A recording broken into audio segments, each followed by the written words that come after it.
En esta clase te voy a explicar los principios que debes de tomar en cuenta para utilizar tableros digitales, ya que es la manera en la que visibilizamos el trabajo en curso y es parte fundamental de las responsabilidades de Product Owner. Primero, entender que cuando trabajamos en un tablero digital, estamos trabajando en una concepción de columnas de estado. Es decir, tenemos que mover nuestros elementos de trabajo conforme al estado que van teniendo.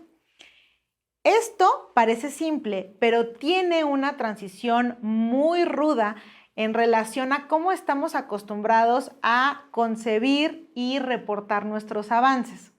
Porque la manera natural en la que nos hemos estado acostumbrados a hacer todo es en función a porcentajes de avance.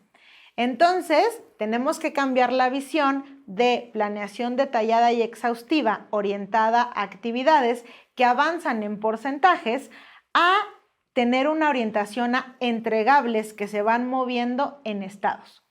Esta transición es importante porque cuando estamos hablando de porcentajes de avance, podemos ser muy subjetivos y equivocarnos con respecto al avance real que estamos teniendo.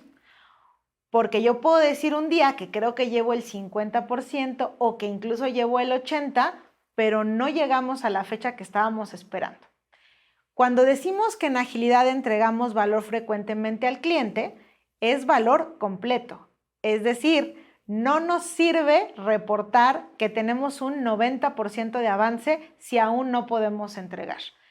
Cuando cambiamos a gestionar en tableros digitales y cambiamos el paradigma a columnas de estado, el porcentaje de avance no existe como tal, sino que existe 0% o 100%. Si tu actividad, tu entregable está en proceso, está en 0% porque todavía no has terminado. Oye, pero yo ya empecé. Muy bien, pero no hemos terminado y no podemos entregar algo que no se ha terminado. Este es un paradigma importante en función a quien gestiona, porque tenemos que estar dimensionando bien el trabajo y eso es responsabilidad de Product Owner. Las columnas base que nos trae la agilidad, en particular el método Kanban, es la columna de sin iniciar, que en Scrum le llamamos backlog o pila de producto, la columna de en proceso, cuando ya un entregable lo empezamos a hacer realidad, y la columna de terminado. Dentro de los acuerdos que establecemos con el equipo y que a Product Owner le deben de importar muchísimo, son los acuerdos para pasar una tarjeta o un elemento de trabajo de una columna a otra.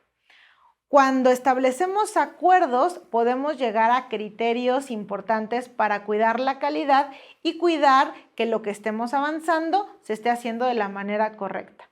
Por ejemplo, podemos establecer acuerdos para pasar de la primera columna de sin iniciar o backlog a la columna de en proceso. Es decir, ¿qué debe tener como característica un elemento de trabajo en el backlog para decir que ya está listo para poderlo tomar?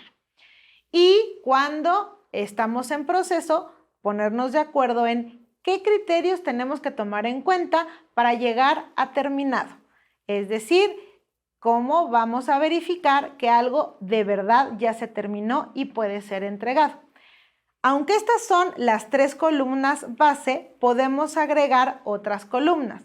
Por ejemplo, hay quienes agregan la columna de Sprint Backlog junto a la de iniciar para priorizar su trabajo. Y hay otros que también ponen una columna intermedia para verificar que un elemento de trabajo está siendo probado. Algo importante dentro del uso de tableros digitales es que las tarjetas o los elementos de trabajo se mueven del principio en una sola dirección. Es decir, no estamos regresando tarjetas, sino cuidamos que el estado se cumpla para poder llegar a terminado. Puede haber algunos casos extraordinarios de regresar tarjetas, pero eso es un síntoma de que un acuerdo no se cumplió o que algo no quedó claro dentro del esquema y especificación del elemento de trabajo. Otra cuestión muy importante a tomar en cuenta es no utilizar las columnas como pretexto para no trabajar en equipo. ¿A qué me refiero? a que cada una de las columnas sea un silo, es decir, que cada quien sea dueño de su columna y rompamos la colaboración. Algo que pasa muy frecuentemente con la responsabilidad de Product Owner es que como que se adueñan del backlog y del sprint backlog en columnas y dicen, todo esto es solo para mí, yo aquí especifico y nadie toca lo que esté en estas columnas. Eso es precisamente lo que debemos de cuidar que no suceda, porque lo que hay que activar es el trabajo colaborativo. Otra que también pasa mucho cuando hay personas responsables de pruebas dentro de los equipos es que se adueñan de la columna de pruebas porque ahí dice pruebas. No es así. La prueba también es en equipo, porque la parte colaborativa en la prueba empieza desde donde el desarrollador prueba lo que hizo, luego alguien más verifica y también Product Owner puede hacer validaciones. Por lo tanto, tampoco es una columna que debamos utilizar para no trabajar en equipo.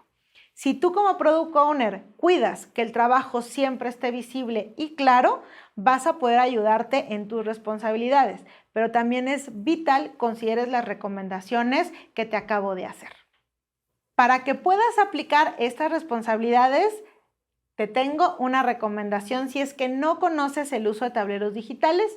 Dentro de Platzi tenemos un curso de Trello para que puedas utilizar un tablero digital por primera vez.